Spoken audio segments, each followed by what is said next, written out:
would you please help me welcome the founding president of Men of Integrity International, Reverend Rick Magallanes.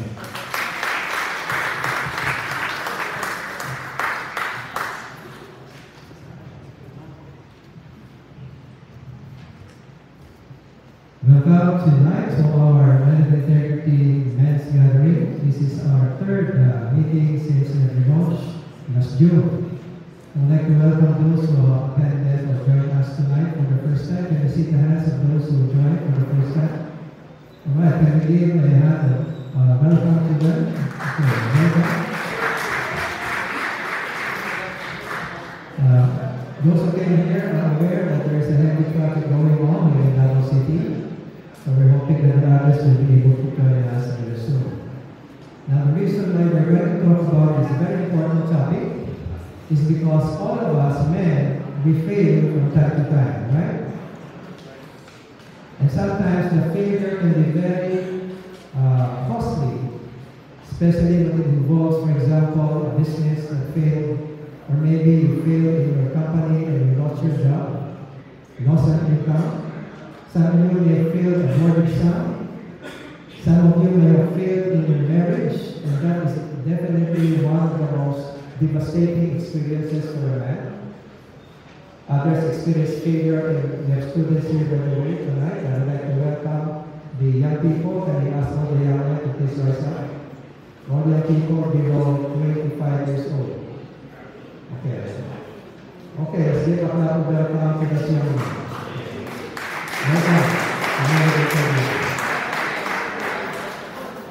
Okay, so the students actually fail in an exam. And because of that, of course, you will have to repeat sometimes a particular subject. So all of us experience failure, and as men, we are very sensitive to failure. And because we are sensitive to failure, many times we find it so hard to accept that I failed, or accept that I made a mistake. Especially for those who are married. Many times you find yourself denying something that your wife is saying about you that's true. Maybe your wife is criticizing you about something, a particular failure. And as men, sometimes because we are tend to be afraid to admit failure, we tend to be in denial. That is why we know that a man is growing in his manhood, but is able to be honest enough to admit that he was wrong. And that's why I always encourage husbands. When your wife criticizes you about something and you know that's true, you know the best thing you can say is it will not become a long discussion. It's for you to say, you're right, I was wrong, I'm sorry. Okay? So can we practice that? When you say that, you are right. And for the husbands, you are right. I was wrong. I am sorry. Sometimes it's hard to say that, right? Then you know you're a corner, you know you're right.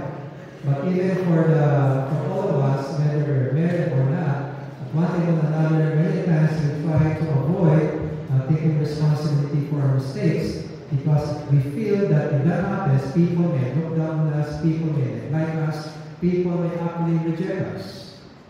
But that is exactly why we need to know how to handle failure. And so tonight, we're going to talk about failing forward. Why is that the topic? Because failure can be a step forward when you know how to respond to a failure. That's what we're going to look at tonight. So first of all, I want us to read this together. Go, failure does not define us. It simply acts as a mirror that reveals where we can improve and become better persons. So failure does not define who you are because everybody fails at some point or another. But failure is like a mirror. You see, when you wake up in the morning before you go to your work or you go to your school, what's the first thing you look at? Is the mirror, right? You want to make sure you look good, not to be embarrassed because you and you go out of your room. So first thing you go to is a mirror. What's the purpose of a mirror? To find out where you can correct yourself, right? So that you look better. Now, failure acts as a mirror to us. See, failure reveals those things in our lives where we need to improve. And when we are able to humbly accept that we made a mistake, and we're able to look at why I failed, then we're learning something that hopefully man will be able to avoid committing the same failure. That is why failure cannot define you, because you can be much better than your failure. We can all learn from our failures, right? Can we read this together? Failure is not an end, but can be a door to potential new beginnings. The greatest achievers in history, even the great men of the Bible, many of them failed. In fact, the Bible does not hide the major failures of the great men of God, particularly like David, which we talked about last month. We talked about Moses, how he murdered an Egyptian, and because of that, he lost the privileges of being an Egyptian prince. He fled Egypt and lived the life of a shepherd. He lost his identity for 40 years. We have seen the failure of Simon Peter. We're going to focus on that tonight. We have seen so many prophets also fail.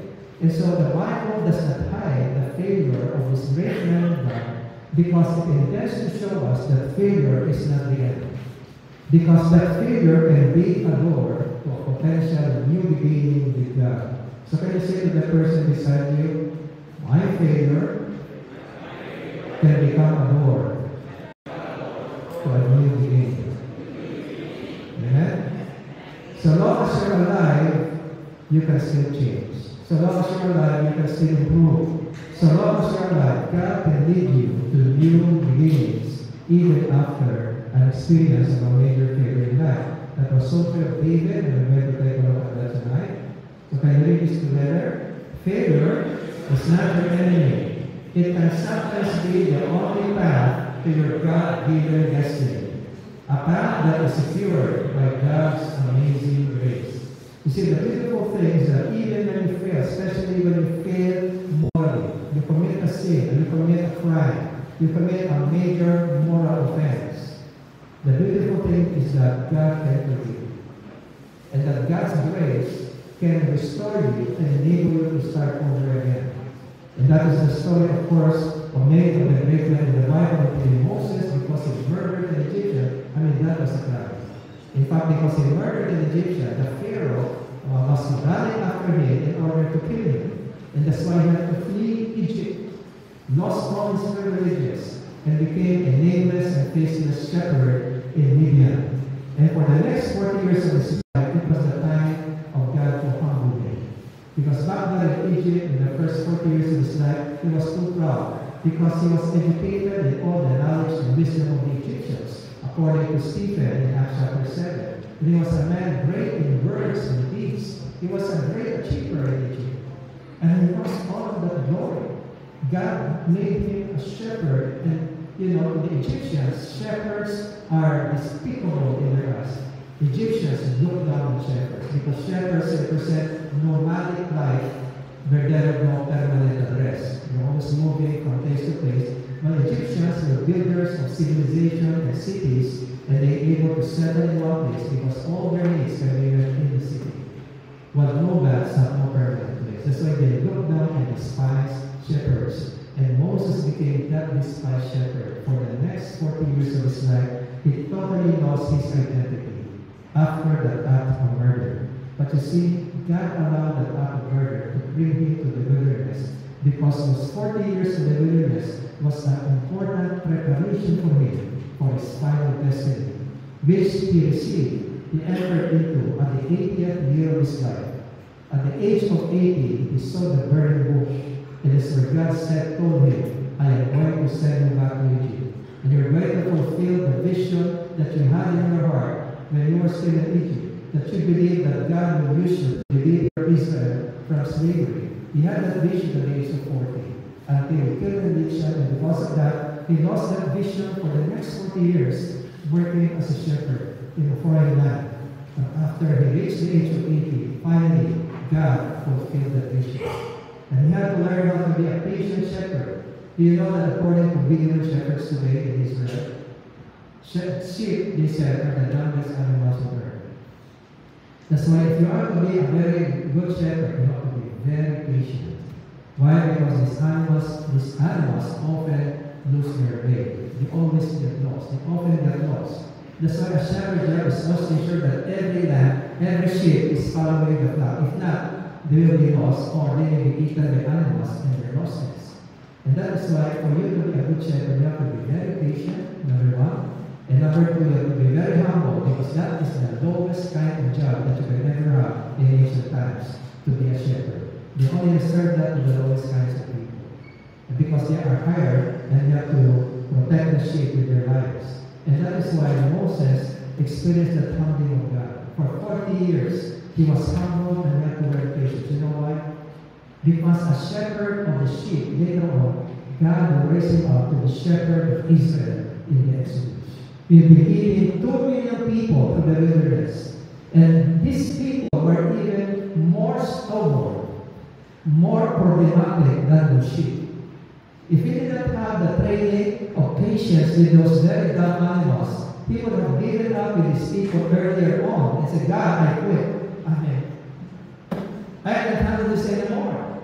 But you see, God gave me 40 years to develop patience and to build humility. It was those two important qualities that enabled him to endure and succeed in his destiny as a leader of Israel. You see, without that murder of the Egyptian, he would never have left it. But God allowed that to happen, allowed him to commit that moral, that crime. Because God was going to use them to bring him to the next stage of his purpose, of his life. Even the worst mistakes of your life, even your worst failures, the fact that God allowed it to happen is going to fulfill the important part in God's purpose of your life. Amen? That is why we can say failure is not an enemy. It can actually be the only path to your God-given destiny. Because of the lessons you will learn from that experience, the humbling that it will bring into your life, you have to learn to face all the consequences of your failure, and that will teach you patience. And that patience is very important to God's purpose for your life. So can we say it together? Failure can be the very path to my God-given destiny. So failure is not an end. And you will see that in Simon Peter's life. Can we say this together? Failure can be costly. But it is not failure that hurts us more than our wrong attitude towards it. Yes, failure can be costly. It can cost you thousands, if not millions of pesos. It can cost you a family. It can cost you a business or a job. You can lose maybe millions in investment because of a failure. Failure can be very costly, but remember this. What is more costly is when you allow that to put you down and make you quit. Because that's what we read in the next slide. Can we read this together? The greatest mistake in the life of a man is not to fail. The greatest mistake is to quit. So long as you're not quitting, you have tremendous hope of becoming a better person than you are today. If you're willing to learn from your failure. You know Nelson Mandela? Nelson Mandela was the first democratically elected president of South Africa. At the age of 20, he started a peaceful, non-violent resistance against the racism of the then South African government. And he was in prison for 27 years. And after he was released, he later on rose up to become the first black president of South Africa. And so many people were inspired by his commitment to the vision of justice and fairness to all South Africans without discrimination of color or creed. Indeed, he was a great man. And this is what we would like to share with us. Can we read what he said together? Do not judge me by my successes. Judge me how many times I fell down and got back up again. Do you agree with him? That no one judge you, but rather let them see how many times you fell and yet you keep going up and rising up again. Amen? It matters not how many times you fail, because the grace of God will always be there to restore you. The important thing that you stand up and rise up every time you fail, because God's work in your life is not yet over. You are not yet finished until you are. Amen? That makes already 6 feet below the ground. But so long as you're alive, you are not finished yet. So can you say to the person beside you, I am not finished yet. God is not yet finished with me. Thank God. Okay? Now, can I read this together? Failure is one of life's mentors to success. Every failure invites you to take a deeper look at yourself, to enable you to see the blemishes you need to deal with in the journey of becoming a better person who can do better. Sometimes you can never see what's wrong with you until you fail. And it's important for you to know what's wrong with you so you know where you can change and improve yourself so later on you can become more successful in what you are pursuing in your life, particularly fulfilling God's purpose for you. Failure plays an important role in helping you become that better person that you were meant to be. Can we read this together? We are all work in progress. We may not be perfect, but we can learn from our mistakes and become better and better. We are not yet a finished product, but a product in the making. We are all a masterpiece of God's grace in the making. You know, one of my most important philosophies in life is that every time I see a person with strong defects, maybe a very offensive person, I mean, I've never been a lot of people who said mean things against me. There have been people who have misinterpreted me, offended me many times. But you know, I never give up looking at the best of that person because I believe even when I've seen the worst in someone, the best is yet to come. And it's my desire, it's my commitment that instead of reacting negatively against the offended person, I hope I can be a contribution to his becoming a better person through encouragement, through my forgiveness, and through showing my kindness to the person. Hopefully I can make him believe he can be a better person. Amen? So can you say to the person beside you, even when I have seen the worst of you, you are not finished yet. And God is not finished with you. I believe in the best that you can become one day. And I hope I can contribute to your becoming a better person. Amen? Do you like or that attitude? That's why even though there are people offended, I don't get offense. Because I understand that every person has each of their weaknesses. I have my weaknesses. And when people offend me, I understand we have a habit. It's not easy to break. And so I understand and I forgive. And I just look at the potential of the person. And this is a very important principle. Say this with me. Leaders focus on potentials they see in people. Non-leaders focus on problems they see in people.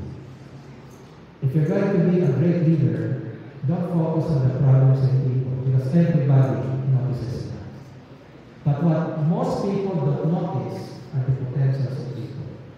We often judge people on the basis of who they are today, but we fail to understand that they can become much better. We tend to forget what they are capable of becoming. That's why oftentimes when I talk to those engaged in the movie industry, I often share this to scriptwriters and those engaged in the movie industry. You know, most of our movies focus on what the Filipinos are today. Everything you see there is revealing what we are. Right? The immorality, the violence in our country. But I told them, you know, I think the movie industry can contribute a lot in bringing out the best in the Filipino. If you can focus on producing movies, writing scripts that show the Filipino what we are capable of becoming.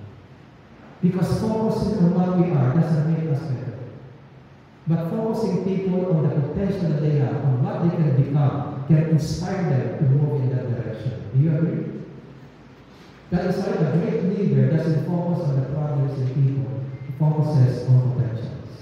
Even parents, parents tend to focus on what's wrong with their children. That's why they're always angry, and they can damage their children along the way because of constant anger, criticism, and vindictiveness against their children.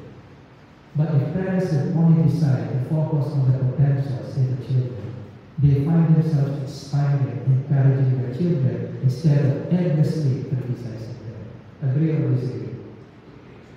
That is why when you look at people around you as products in the making, that they are not yet finished products, you understand that you have no right to judge them. Because nobody is perfect. Instead of judging people, I focus myself on what potential I can see in the person. Because that person has the capability to become much better than what he is right now if I can contribute to help him see a vision of what he can become and help them get to that goal. For those of you who are fathers, some of you have children here. How many are fathers?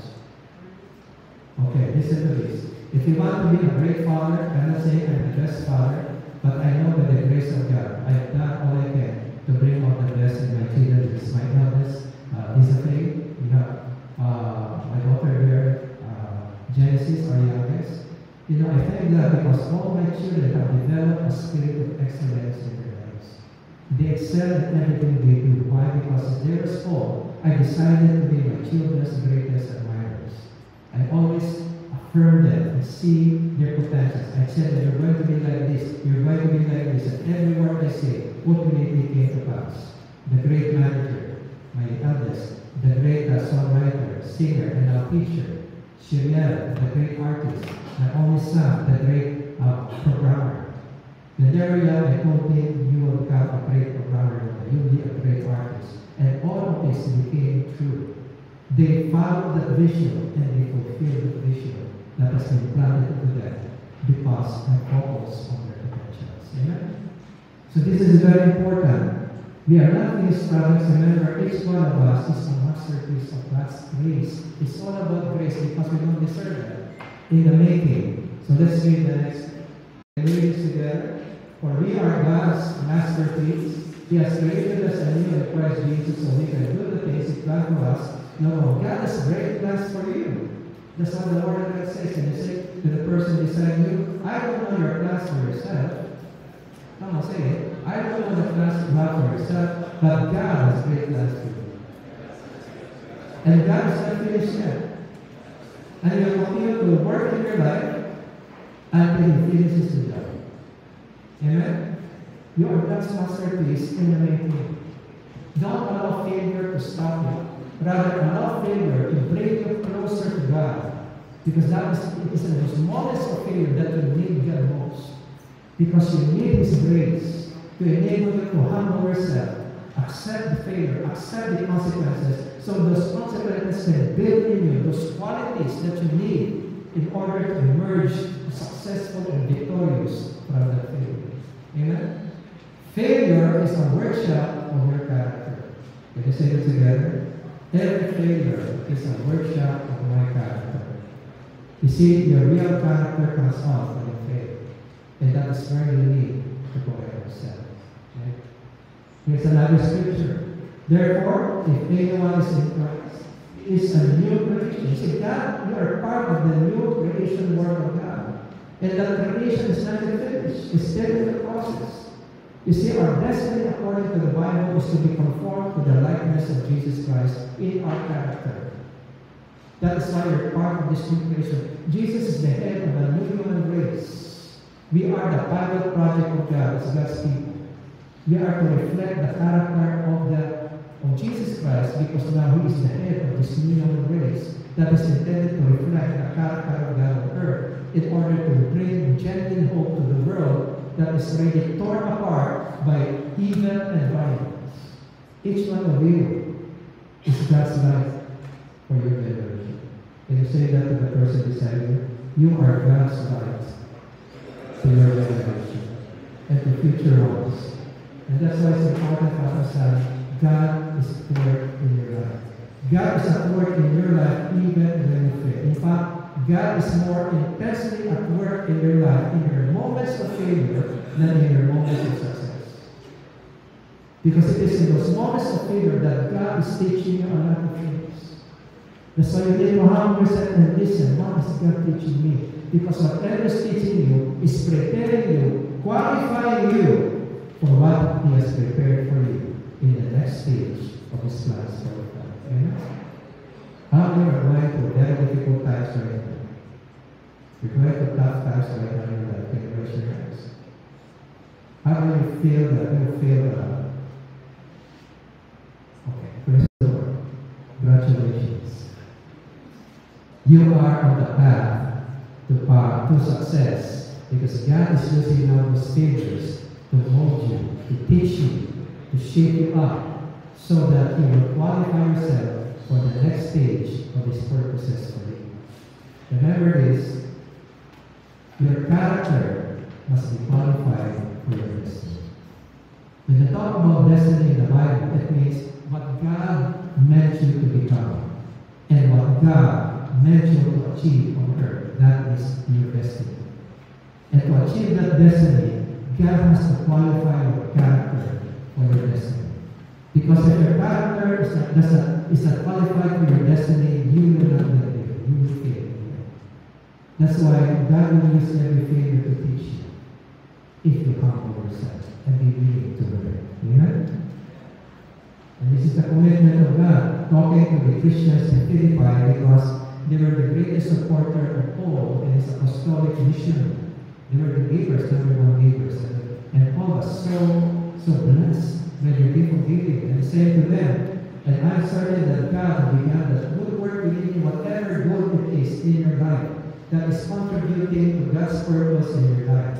Whatever good that is, God is the one who began that in you, and He will continue His work until it is finally finished on the day of Christ Jesus. Amen? So can you say to the person beside you, God is still at work in my life. I am not finished yet. That's why, don't you finish me with your judgment. Alright? Sometimes the worst judge, because the worst judge sometimes are your fellow Christians. Right? Just be careful that you don't judge because you don't know what that brother is destined to become. Amen? Always believe the best in people because they are all masterpieces of destiny still in the making. Alright? Can we read this together? It matters little how we begin because many of us begin wrong. How many of you started bad? Started with a lot of mistakes. Okay? Only a few are real men here. How many started bad? Welcome to the club. Okay? Of real men. Now listen, it matters little how we begin so long as we finish well. Okay, let's say together, go. In the end, we are judged not by how we started, but by how we finish. Not by what we wear, but by what we have. So start focusing on your past failures because those don't define you. What defines you are the decisions you make starting today and in the next days, in the next year. Those decisions are what define your future. So start focusing on the past. The only thing you can, the past can be a benefit to you is to learn the lessons that you need to learn. So you can really move forward with God in your life. Can we read this together? Everything in life is a matter of choice. Once you take responsibility for your actions and mistakes, and choose to make the right decisions, you can reach the fullest potential that God opened to you. So how do I recover from failure? Number one, take responsibility for your mistakes. Don't blame somebody else. Don't justify your failures. Accept that you made a mistake. And then ask yourself, what am I learning from this? So that I can be better. So I don't have to repeat this again next time. That's the most important question. Why? Because when you take responsibility for your actions and mistakes and choose to make the right decisions from there on, you can reach your fullest potential that God has given you. Do you believe that? Amen? So don't let failure stop you. Failure should push you forward. That's why we call this failing forward. Alright? So what is our best mentor? Of course, we all know this. Can we read this together? This book this is for Joshua, a young man who was going to be a leader of 2 million people to bring them to the land promised to their father Abraham. And this is what God said to Joshua: study this book, instruction continually, meditate it day and night, so you will be sure to obey everything written in it. Only then you will prosper and succeed in all that you do. Do you know why studying and obeying the Word of God is your greatest path to success? You know why? Because the Bible is God's book of instruction for successfully carrying out your life purpose. It contains instructions to developing moral and relational excellence that are the foundations of enduring success. Listen to this. Real success is enduring success. If the success only lasts for a few years, that is not real success. Real success endures even beyond your lifetime. And to develop enduring success, you need to build moral and relational excellence in God. Moral excellence means you have disciplined yourself, develop habits to always do what is right, no matter what. That you will not compromise. You develop relational excellence, you know how to get along with people successfully. You don't allow offensive people to stop you. Actually, if they challenge you, to help you develop those qualities that will help them become better people. Learn to affirm people rather than criticize them. Learn to encourage instead of judge people. Learn to inspire instead of condemning people. Because inspiring people can make them see a better version of themselves. And if you can convince them, they may want to be that person. Every person has the potential to be better. Yeah? Every person has the potential to be his best. When he has the right motivation and he has the right vision and is willing to work hard to get to that goal. Amen? Can you say again to the person beside you, thank God I'm not finished yet. I am still a masterpiece of God's grace in the Bible. Alright? So let me share this about the success from God's perspective. Go. Success. Finishing all that God meant to do on earth, regardless of the material results, what will become determines what you will accomplish. So what is success from God's perspective? Becoming all that you were meant to be. And finishing all that you were meant to do on earth. Because each one of us has a mission from God. You have it uniquely qualified by God through your experiences in the past, through the things you've learned, through your personality, your talents, your gifts, the skills you develop along the way, the kind of relationship you build with people. All of these were ordained by God to qualify you for His purpose for your life. And you need to be sensitive to where God is leading you in the midst of all these things that are teaching you precious lessons along the way. You always notice a pattern of experiences that keep repeating in your life. Did you notice sometimes certain experiences keep repeating in your life? Have you noticed that? You know why they keep repeating? That means you did not pass the exam. That means you have not changed. God will keep repeating the same trial and challenge again and again until you change. Because the purpose of trials is to change you and qualify you for God's plans for your life. If you don't change, God is very merciful. He'll give you a lot of makeup exam. The problem is that it will hurt all the time.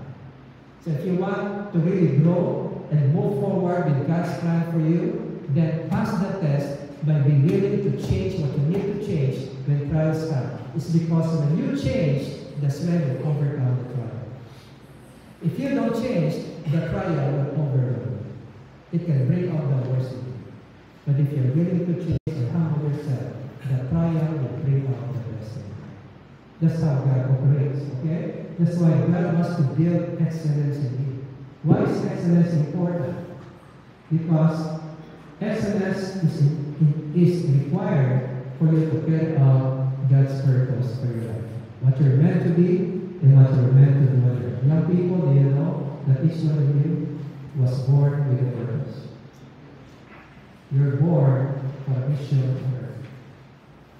And that mission is determined by the talents, the personality, the passion that God has put in your heart, those things shape you towards the purpose that He has prepared for you. And purpose has something to do with needs in this world. Listen to this carefully. God's unique purpose for you has something to do with you and everything that God has given you, meeting a specific need in this world. Your purpose is connected to a particular need in this world that God has been preparing you and qualifying you to successfully meet. It's all about needs. Amen? And you need to discover what is that need that God has been preparing you for, teaching you so many things along the way. In a time will come, you need to understand what that need is. And when you move to fulfill the purpose, God will use you in such a way that many people will be touched, many people's lives will be changed because you are fulfilling your purpose. Are you excited for that? Alright?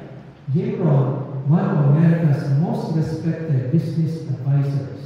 I am actually one of his followers before. You know, he had this statement, he shared this statement. After I heard this statement from him, I recognized, because my brother and I, before I became a follower of Christ, we were students of success. We read a lot of books on how to succeed in life. My brother and I. But when I became a Christian, the Bible became my manual for success. But when I heard Jim Rohn say this statement about what success is, I realized he just gave us the entire science of success in a nutshell. For you to learn what you're about to read, you have to spend thousands of dollars in seminars just for you to develop this. And what you're going to read is worth thousands of dollars in America today. But you're going to learn this for free. What is success and how do you succeed in life? This is what Jesus said. Remember this. And you see how this aligns with the Word of God. He said, when we read this together, success is not something to be pursued. It is attracted by the person that you become. I want you to pause. I want you to reflect. What you just read is the summary of the entire science of success. You don't run after success. That's why many fail, because they're running after success. No. You don't run after success, you attract it. How do you attract success? By developing excellence in your life. Excellence attracts excellent things. Excellence attracts excellent people. You want to have the highest pay? Be willing to develop the excellence necessary to get excellent pay. You want God to use you in a greater way? Then build excellence in your life. Because the Bible tells us that God expects excellence from His people. Are you listening? Don't run after success, because if success is the goal, you'll tend to do everything it takes to succeed. And sometimes everything it takes may involve some compromises that you will do because all you want is to succeed. True or false? That's why pursuing success is wrong. It will not allow you to bring out the best in yourself because all you want is success. But listen to this. Build excellence in your life. Excellence in your character, in how you relate with people. Excellence in your use of your abilities. Be sure to be the best in your field, in your particular skill. Be sure you also have the best moral values, to follow the most moral values, and that's what you learn from the Word of God. The Word that teaches you the best moral values that will enable you to have enduring success. Because the blessing of God will be upon you if you follow the teachings of the Word of God. Obeying the Word of God will build in you humility and integrity. These are very important qualifications for success. Allowing the Word of God to teach you and shape your life will enable you to develop the excellence you need to carry out successfully God's purpose for your life. So you understand what Jesus is saying? The Bible has been telling us all the time about this. It's about what you become that determines your success. Are you still here? So let's learn from Simon Peter. You see, little faith, and we're going to see how Jesus used that failure to bring out the best in Simon Peter and qualify him for his destiny. So this is the first time we encounter Peter when we read this together. Jesus looked at him and said, "You are Simon, son of John. You will be called Cephas," which in Aramaic is rock. By the way, Jesus spoke in the Aramaic language when he was here. That was his daily language, Aramaic, not Hebrew. You only use Hebrew when you're in the temple or you're talking to the rabbis. But in the everyday conversation, Jesus spoke Aramaic. Okay? Now, when Jesus said this, of course, Jesus' original words was Aramaic. The New Testament, John's Gospel, was written in the Greek language. But Jesus was speaking Aramaic. In his native Aramaic tongue, he said, "You will be called the rock." Because the word Kefa, which is feminine in the Aramaic language, means bedrock. It's the rock upon which you build structures. It talks about bedrock. He said, "You will be called the rock." Now, because John was writing in the Greek language, he had to translate the Aramaic Kephas into the Greek language, and because Kephas is feminine and Simon was masculine, instead of translating Petra, which in Greek is bedrock, he used Petros because he was a man. You got that? But the original words of Christ was not Petros, it was Kephas. Jesus was actually saying, "You will be called the rock." You see here. Now listen carefully. Simon Peter becoming like rock is something very far from who he was. Because Simon Peter, as we look at the story, was a very weak personality. He's very good in words, but very weak in action.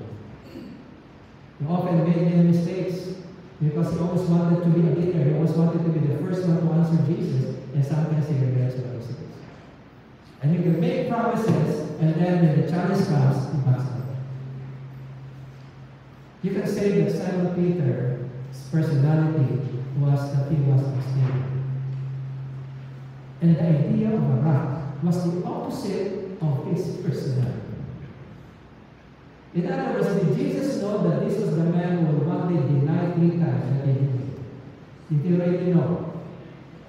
And yet, in spite of that, he said, "You will be called the rock." In other words, Jesus was giving Simon Peter a vision of what Jesus Christ is going to make him to become one day. The beautiful thing about our Lord Jesus Christ is that when he looks at you, he doesn't focus on your weaknesses. He focuses on the potential that you can become by his grace. Can we say that together? When Jesus looks at me, he doesn't focus on my weaknesses. He focuses on the potential that I can become by his grace. You see, when Jesus called James and John, they were brothers in the fishing industry, he gave them a title, Boanerges. You know what Boanerges is? Sons of thunder. Jesus loves to give names to people, to give them a vision of what they can become by his grace. That is a true leader. Because leaders always focus on potentials in people. The non-leaders always focus on the problems they see. And you can make people worse if you can focus on the problems. You got this point? Now, look at what Jesus is doing. There are 3 ideas from Jesus' words. Are you ready? Number 1, Jesus valued the person more than what he's going to do. Even though he knew this is the man who will deny him 3 times, yet he values him and says, "Simon, you are Simon, son of John." Before Andrew, his brother, can even introduce Simon to him, Jesus already knew his name. And he said, "You are Simon, son of John." No need for introduction. I know you. And you know what, Simon? I'm going to make a rock out of you. He valued the person more than his misperformance. We often measure people based on their performance, right? Do we tend to measure people's work by their performance? Why do we have VIPs? What are VIPs? Very important people. Why? Because of their skill, their status, their ability. Correct? How about LIP? Less important people. Why do we value certain people? Because of their ability, their performance, right? In the kingdom of God is different. God values the person more than the performance. And I say that to the person beside you, in the kingdom of God, God values people more than the performance. So we value the person by giving him a sense of identity. You will be called. Number two, we focus on potential. And we're going to see what Jesus saw in Simon Peter. What was his potential? You will see that in a little while. And that will define what his destiny will be because of the work of Jesus in his life. Thirdly, Jesus undertook the process. He was willing to work with Simon Peter so that the vision of him fulfilling his potential will ultimately come to pass. And let me tell you this, Jesus is at work in your life right now. And he's committed to teach you, he's committed to guide you, he's committed to discipline you if necessary, in order to help build in you those qualities that will enable you to fulfill your God-given destiny. And he's willing to go through the process of you. You understand? Take a look how we did with Simon. You see, Jesus focused on the person rather than on his performance. You are Simon, son of John. You will be called, you see, from being to becoming. Some of us just focus on being. Jesus focuses on becoming. Amen? That's the way we live. Jesus did not come to condemn us for our failures and sins. Like Simon Peter. People that said, you're going to be the one to deny me 3 times one day. And then they're upset with you. Maybe if you were in this place, you would have said it to Simon Peter because you know this guy will deny it. No, he did not even mention anything about his coming failure.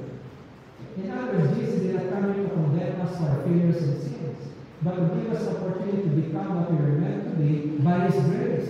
His grace, He desires to save us. His grace, He desires to restore us. His grace desires to build us to become what we were meant to be. That is the commitment of Jesus. People around you may look down on you, condemn you, judge you. But Jesus will always believe the message of God because His grace is still at work in your life. And that grace will not stop until you are to become what you are destined to be. And only once is your cooperation. Amen? We read this in John 11, for God did not send His Son into the world to condemn the world. Jesus did not come to condemn anyone. Why is it that sometimes Christians are the ones who are quick to condemn other Christians? If you are followers of Christ, He did not come to condemn anyone. He came to save. Galatians 6:1, if your brother is caught in a sin, you are spiritual, restore that brother gently, not condemn the brother who sinned. Restore him. Amen? Our self-righteousness oftentimes is our biggest hindrance to becoming what God wants us to be. Sometimes we're too self-righteous that we enjoy condemning people without recognizing that you may also be guilty of the same sin. Regardless, Jesus did not come to condemn you. Secondly, He said the only one who can condemn sinners is the sinless one. Jesus said, whoever is without sin, be the person to condemn his neighbor. So what did Jesus say? Only the sinners has the right to condemn sin. So who is qualified to condemn people?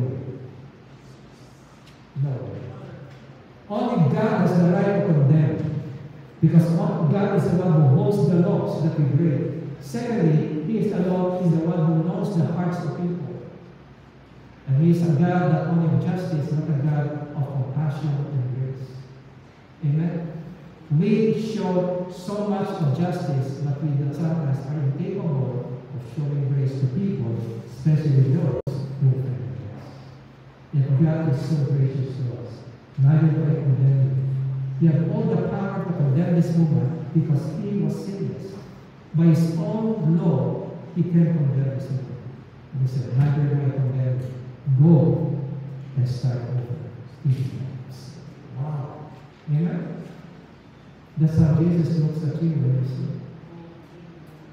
He paid the price so that sin will be forgiven. That's why He will not condemn you, but He will say your Lord and stop sinning. Amen? 2 Corinthians, therefore, famous in Christ is a new creation. The old is gone, the new is come. God has already forgiven your past. What God is interested in is that He wants you to grow in this new work of creation that you're part of. And listen to this, not counting our sins against us. God doesn't keep a record of sins when you are willing to repent and confess your sins. Amen? Ephesians 2:10, for we are God's masterpiece, created us anew in Christ so that we can do the good things in part of our others. God continues to be at work until He finishes the job. Jesus values you more than our failed performance. Despite all our moral offenses and failures, He saw us worth valuing. Can you say that to the person beside you?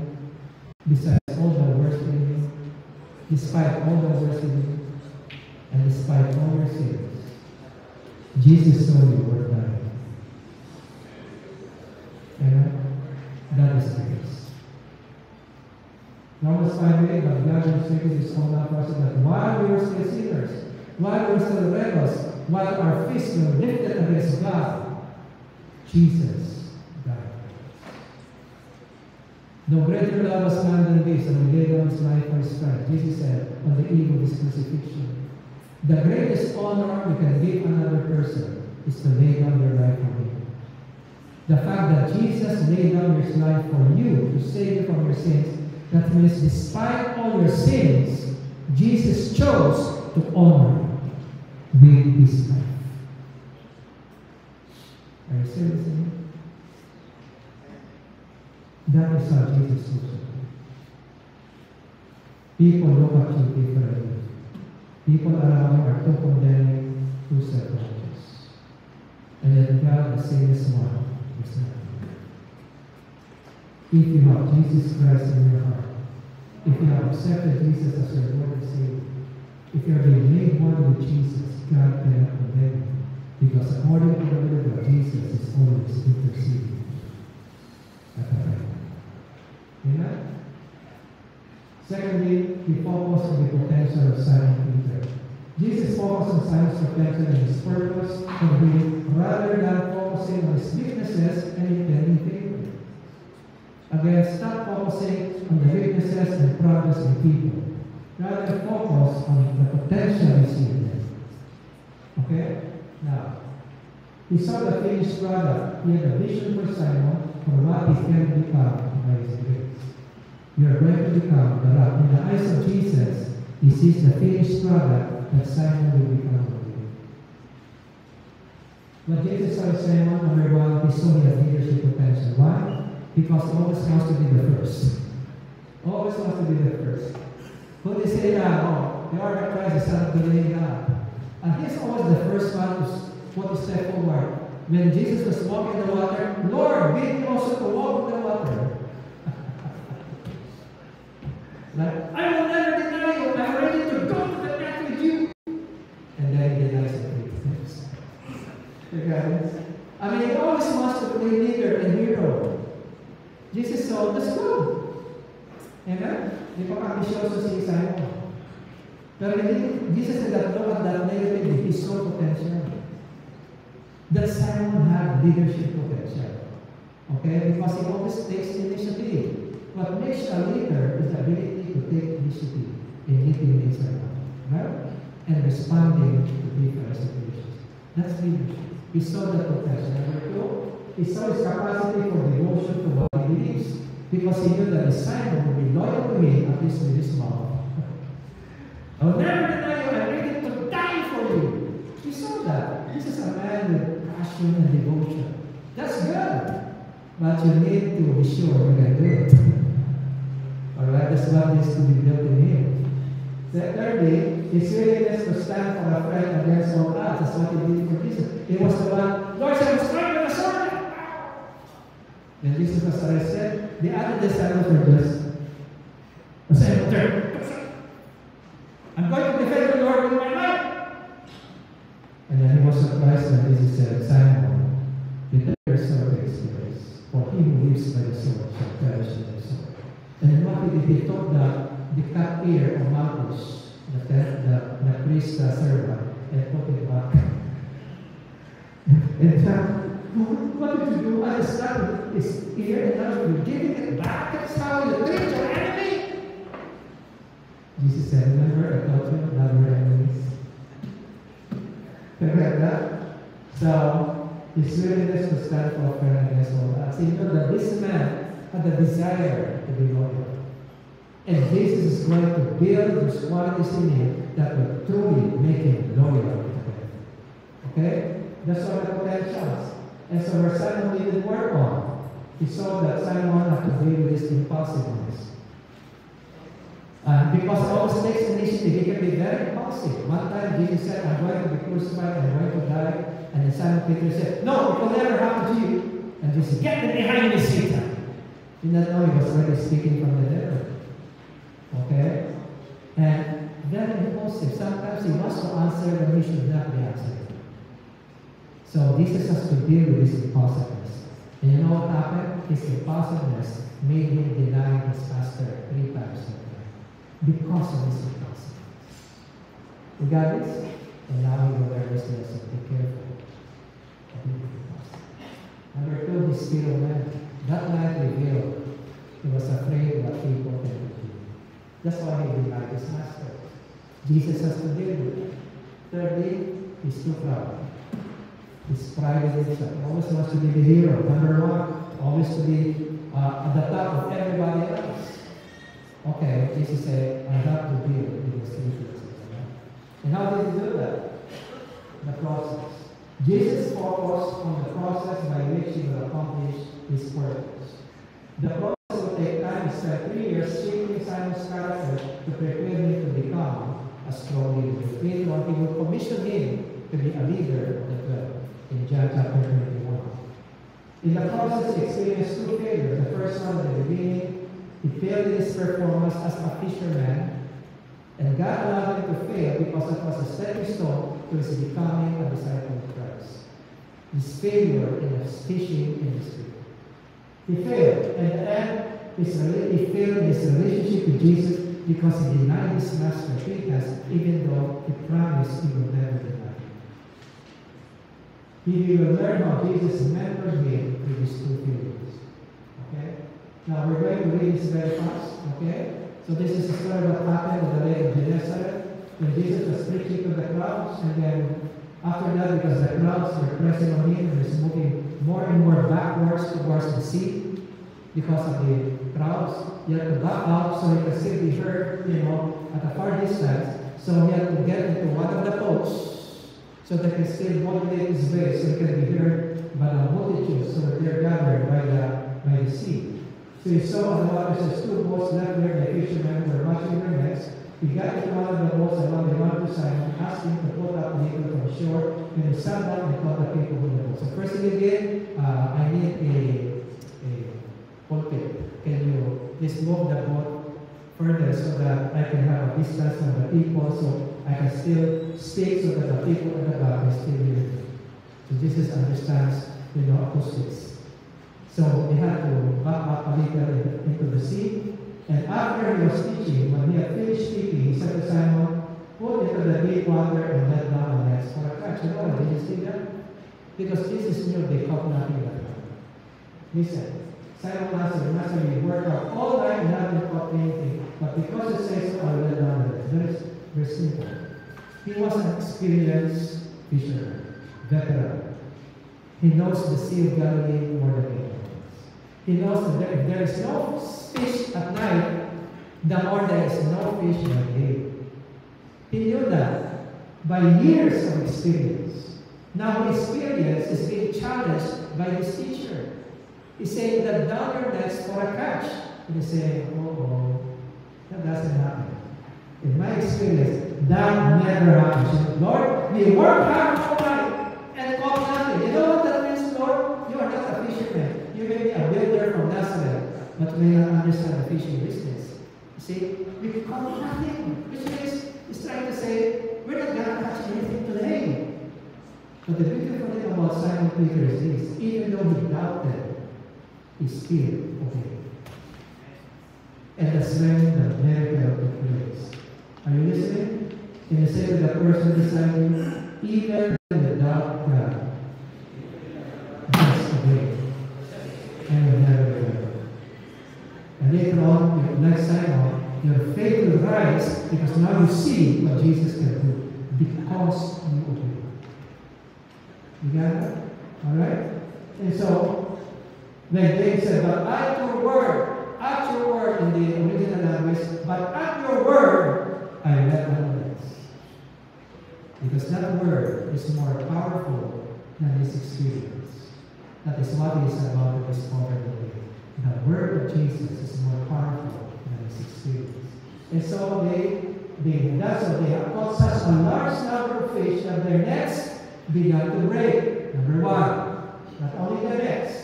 So they see that their partners in the other boat come help them, and they came and filled both boats so full that they began to sink. Now listen, the nets were breaking, the boats were sinking. You know what is the significance of that? Because the life of a fisherman depends on the nets and the boat. Without the nets, without the boat, there is no fishing business. Their security depends on those two important instruments, a boat and a net. Without that, they have no fish. The very means of provision for them are now breaking apart under the power of God. All the best that they can do to earn an income was now being broken by them and saying, I am more than what your fish and your boats can give to you. I am more. I don't know if your business is your net in your boat. Maybe your money in the bank is your boat. Your business is your nets.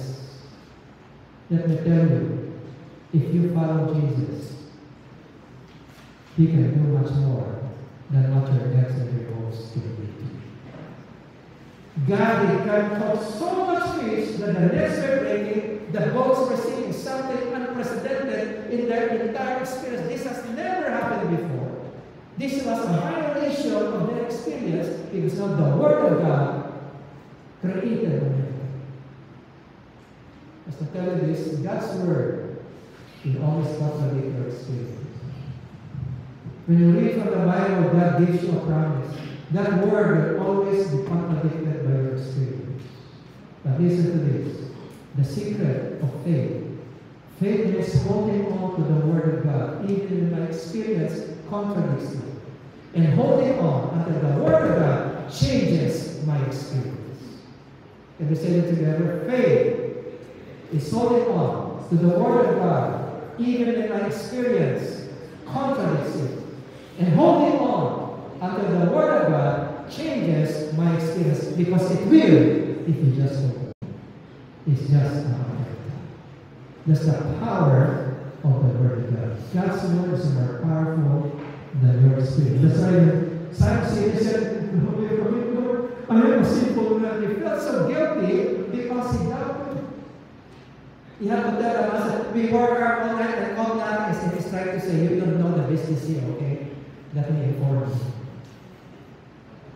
He felt guilty because he doubted. But the beautiful thing is that even though he doubted, he obeyed. That's important.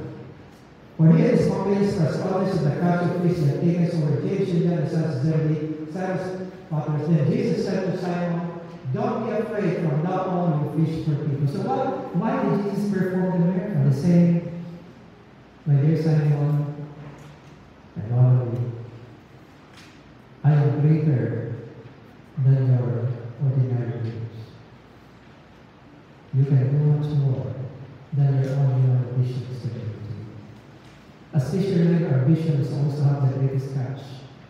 I gave you the greatest catch of your life just right now. That's your dream, right? That's your dream. I'm the giver of dreams.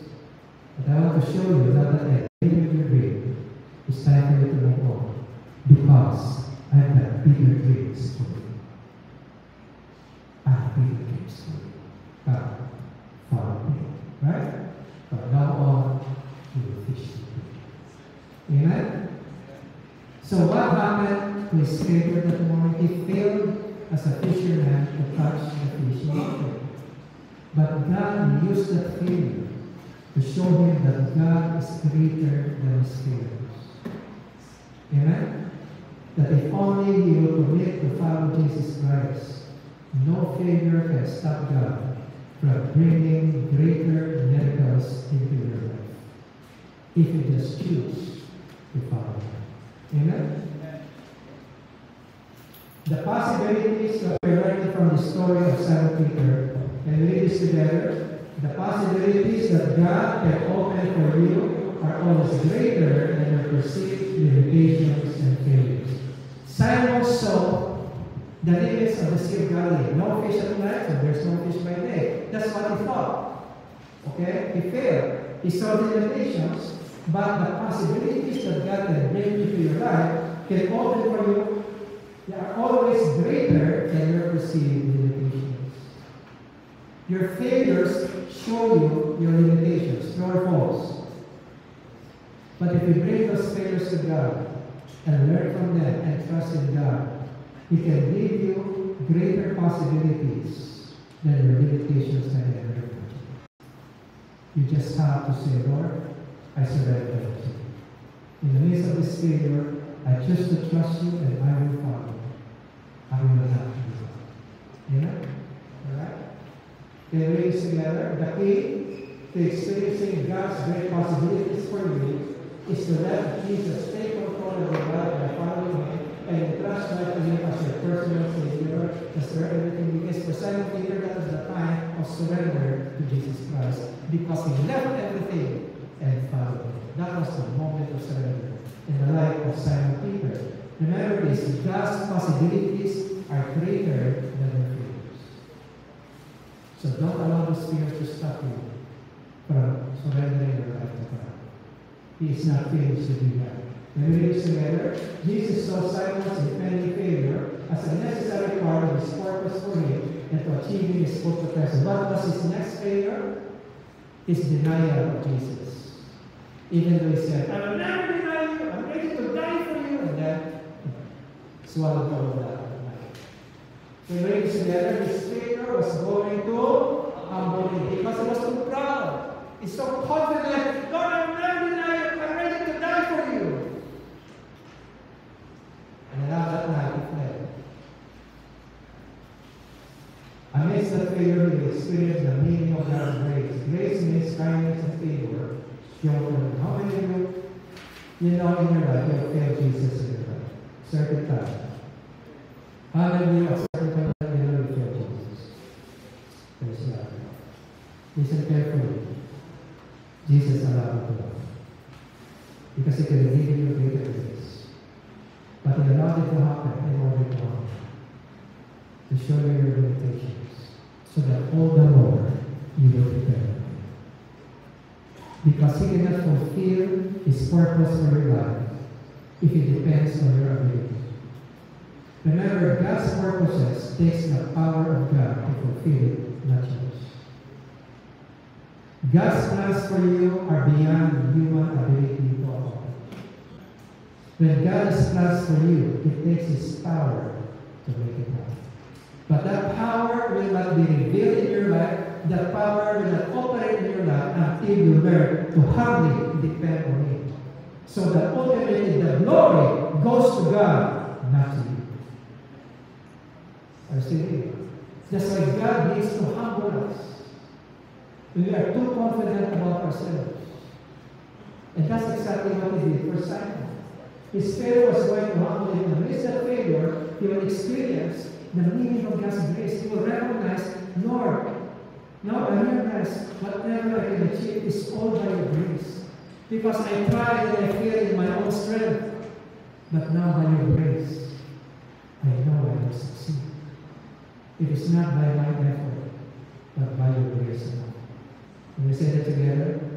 Not by my strength, but by the grace of God alone.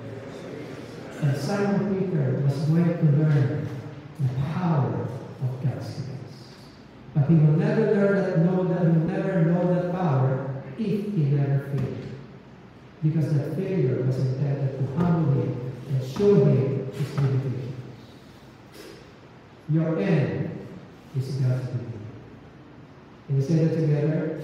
The end of my efforts is just the beginning of God's power. If I surrender and trust Him. Amen? Now listen to this.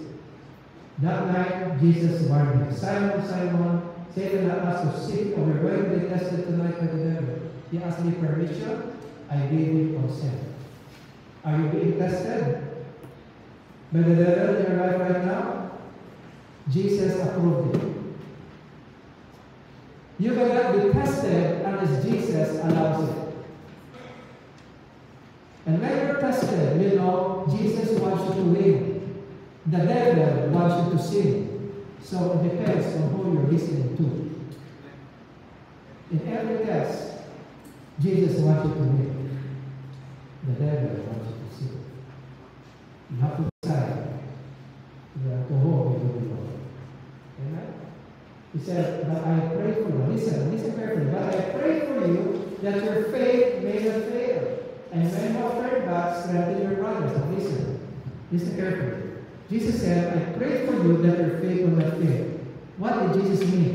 Was he saying, I'm going to pray for your faith so that your faith will not fail, so that you will not deny me. Is that what Jesus meant? Is that what Jesus meant? Because in the very next verses, he would say, after Simon said, but here, Lord, I pray to go into the prison to that. Jesus answered, I can't take you before the rooster cross, so they will deny 3 times that you know me. I mean, he's going to do it, and Jesus is not stopping him. He's not stopping him. But he has the ability to pray that the faith of Simon will not fail. So the question is, was he praying that Simon will have faith enough not to deny him?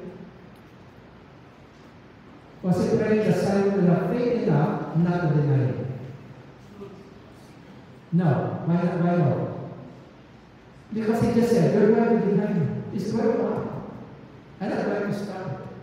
So what faith is he praying for? What faith is he praying for? Because the faith of Simon will fail that night when it comes to allegiance to Jesus. He will deny it. And then Jesus said, I pray for you that your faith will not fail. What faith? The faith not to fail, or the faith to come back to Him after it fails. The faith to come back to Him. Because failure is devastating for anyone. Judas was not able to take control of the devastation he felt of the guilt. What did he do? He did not have the faith to turn around to Jesus. And so Jesus has prayed for Simon because he knew Judas will have this. Both of them failed Jesus. But he said, Simon, I pray for you. I did not pray for you. But I pray for you that your faith will not fail, so that when you have turned back to me, because your faith will still be there, I want you to use your experience to strengthen your brothers who will also fall along. Are you listening? He's saying, I'm praying that you have faith to turn back to me, so that when you turn back to me, you will experience my grace. And my grace will restore you. And now, because you experience my grace, strengthen your brothers. Because now, in John 21, He will appoint a leader of all the disciples. Take care of my sheep. Take care of them.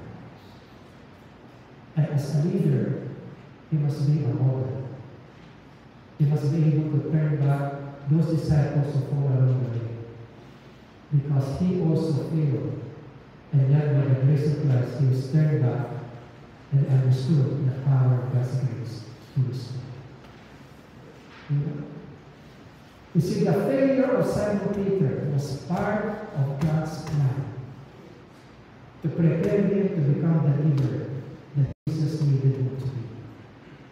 A leader who understands the power of grace that will keep him strong even when he makes mistakes, even if he will not give up like Judas who had himself, because the grace, the experience of Christ's grace reminds him, I'm not finished with you.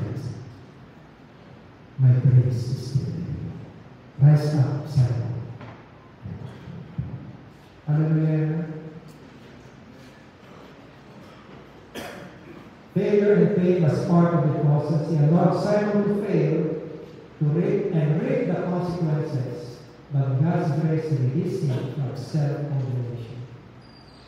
The one thing that God doesn't want you to do is to hate yourself, condemn yourself because you failed.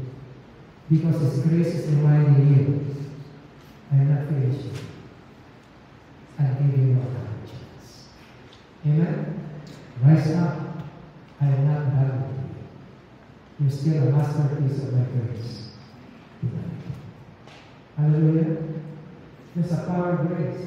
So, He allows Simon to fail and reap the painful consequences, the guilt, the remorse, the shame.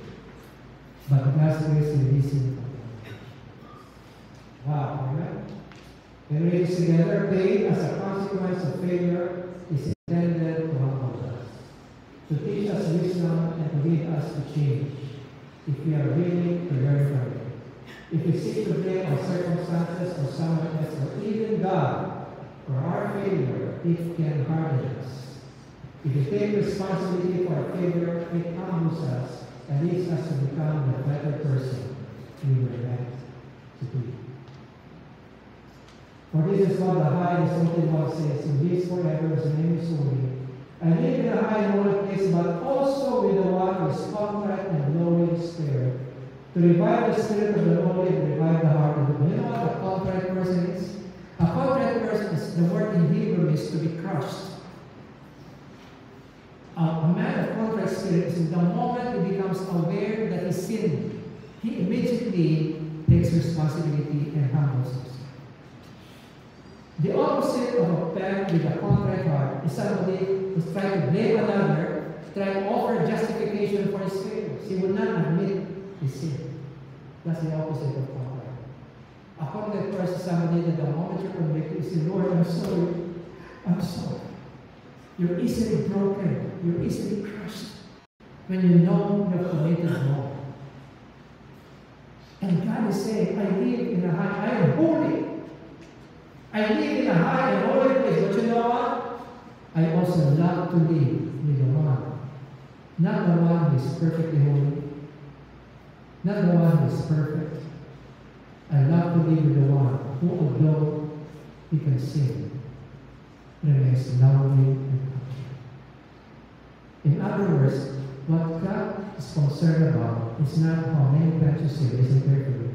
Because Jesus paid for all your sins. From the moment you're born until you're dead, Hebrews 10 says, once and for all time, He paid for all our sins.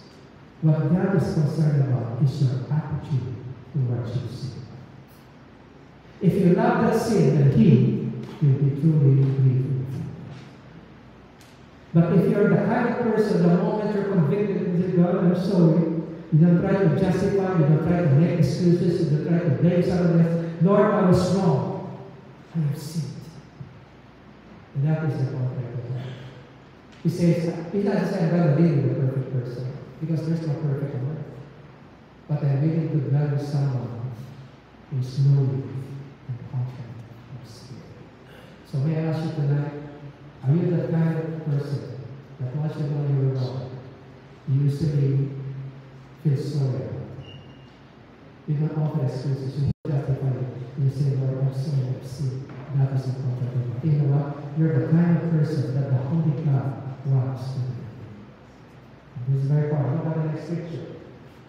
Thus said the Lord, heaven is my throne, earth is my footstool. What is the house that you built for me? And what is the place of my rest? What is the one whom I will look? He was humble and contrite in spirit and terrors of God. The reason was David was restored was because of his prayer in Psalm 51.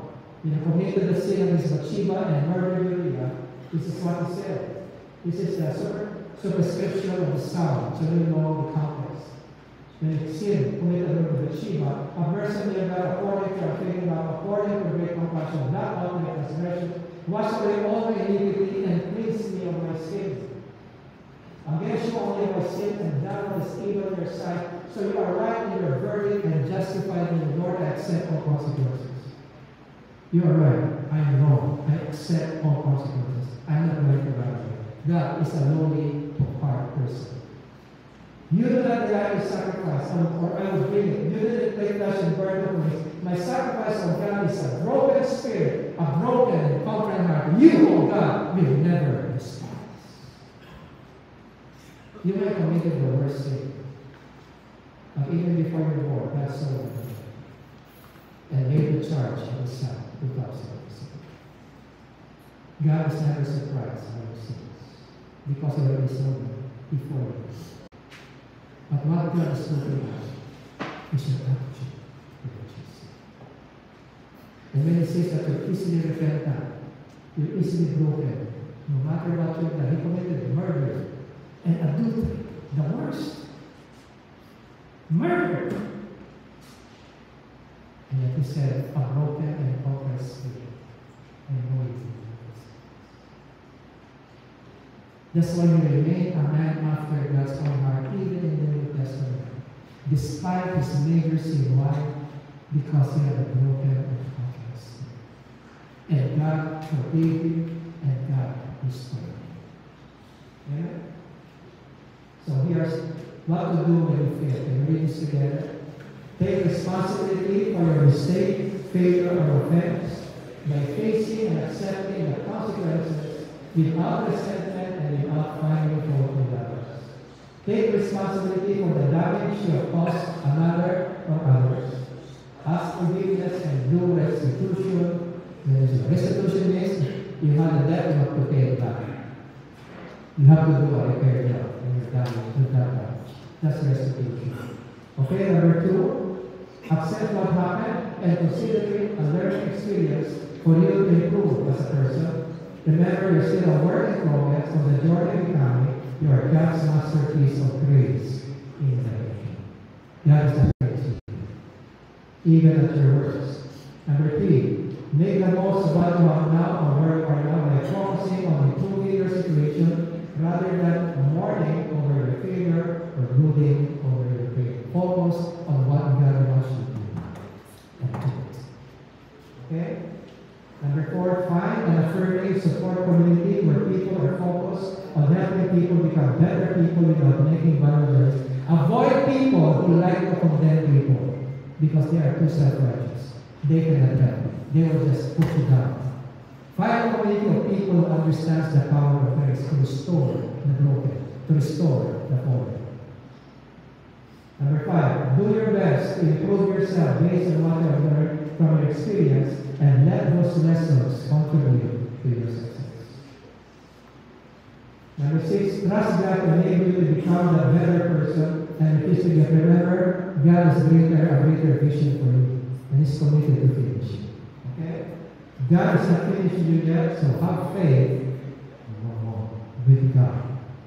Number 7, another way, remember, because you love God, you want to do His way, even though you fail from time to time, God will cause everything to work for good for those who love Him. Amen? And what God is going to bring about into your life is to make you like His Son. That's the next verse. What is the good towards which God is at work in all your painful experiences in life? His goal is to make you like His Son. That's it, guys. Including your failures. Number 7, trust God to cause what happened to work for your good, as He promised. And number 8, learn to forgive yourself and to forgive others, as God forgives you and accepts you in Christ. You are not perfect, as nobody is, but you can all become better and better by the grace of God. And finally, make yourself accountable to another and to others. Remember, if you want to change, especially if it's a habit, it's hard to change a habit alone. You need to make yourself accountable to others who will give them authority to check you, to mentor you, or even to rebuke you, to remind you, and to correct you if necessary. so that you're always motivated to continue on until you finally break the habit. Okay? So, you need to be accountable with your failure reveals your weaknesses, and you need others to keep accountable as they help you sustain the motivation to rise from your weaknesses. These men will continue to encourage you. Even if you feel okay, don't stop. We're praying for you. Don't do it again. These are people who make you accountable. Accountability means giving authority to others to help you order your life according to the standards of God's will. And I'm telling you, man, you can never achieve God's purpose for you alone. That's why we have this immense ministry. We are here to support one another. We're here to share our struggles with one another because all of us share similar struggles.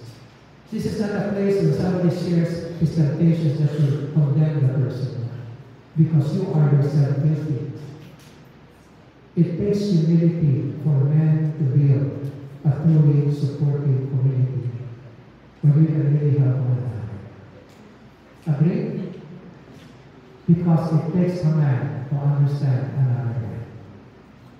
But it demands humility for us to truly be able to provide support. Even when a brother is falling into a sin, and he confesses that to us, he's sharing that because he needs help. Instead of condemning the brother, be aware that you can also fall into the same sin. And so show compassion by helping rather than judging. Because God is not finished yet with the crowd. And you have no right to finish it with your judgmental attitude. Are we still together? Do you want to find a community of men where you can share your real struggles, your temptations, and have no fear of being rejected or condemned? Because these men are committed to help us, one another, become what we were meant to be. Are you willing to make yourself accountable to all? Because as the song says in the beginning, we all men, we tend to walk a lonely road. You know why we tend to walk a lonely road? Because we're afraid to share the real struggles in our lives. For fear of being looked down. Let Men with Integrity movement be the place where you can unburden yourself and find support, encouragement, prayer in a group of men that you made yourself accountable. You deserve it. Because tonight we're going to start small groups. And in the small groups, we will be given 30 minutes, or 20 minutes, on the groups of 3. Ikatatula po, para mas lahat makapag-share. You're going to group yourself into 3 and share how God has spoken to you for this lecture. What convicted you? What important realization did you have tonight as you listen to the lecture? Don't talk about lessons or ideas. Talk about your encounter with the Holy Spirit. Talk about what convicted you. And make you feel God wants you to take action. Share that, but don't share ideas or lessons. Share your experience. Are you ready to do that? Because when we surprise, you are not alone. If you have only be honest enough to discover that the men around you also share the same struggles. Amen? And so, our past can establish our future. We make the right choices today. Everything in life is a matter of choice. It is our choices that define us and what we become. It is our choices today and not the past that determine our future. If you don't take responsibility for our mistakes, you will never change. If you never change, you will not succeed. And you will just end up forever blaming the world and others for our own failure, but never rising from it because we're not taking responsibility for our failures. John Maxwell said, if you want to impress people, talk about your success. If you want to impact people, talk about your failure. You know why? Because all men fail. When you share your failures, they can identify immediately. And you can identify them. And that's where you can help. Talk about your success, they may get jealous of you or envious of you. But talk about your failures, their heart means open. You agree? Next month, you'll be meeting again and bring your wives and your girlfriends if you have it. Okay? the men of integrity and the women of honor will combine in the joint battle is very big. That's why you're looking for a bigger place. And we're talking about how do I love you? How to love a man and a woman based on God's eternal design. For those who are single, if you're always busted, come. You will learn how to really love a woman and win the heart of a woman. For those of you who are married and your wife is always fighting against you and nagging you, that means you are failing in meeting her needs. Find out how you can become the kind of husband that will grow out the best of your life. Amen. Are you ready to do it? Yes. So be ready to invite your wife and also your girlfriend and invite. This is for the times. Okay? So we're going to, I want you to look for group of 3. Be sure, divide yourself in groups of 3 now. Okay? So find your group of 3 and then start sharing what God convicted you about tonight. And number 2, what you intend to do about it. So 2 things. Share what you were convicted about, and number 2, what you're going to do about it. Okay? You can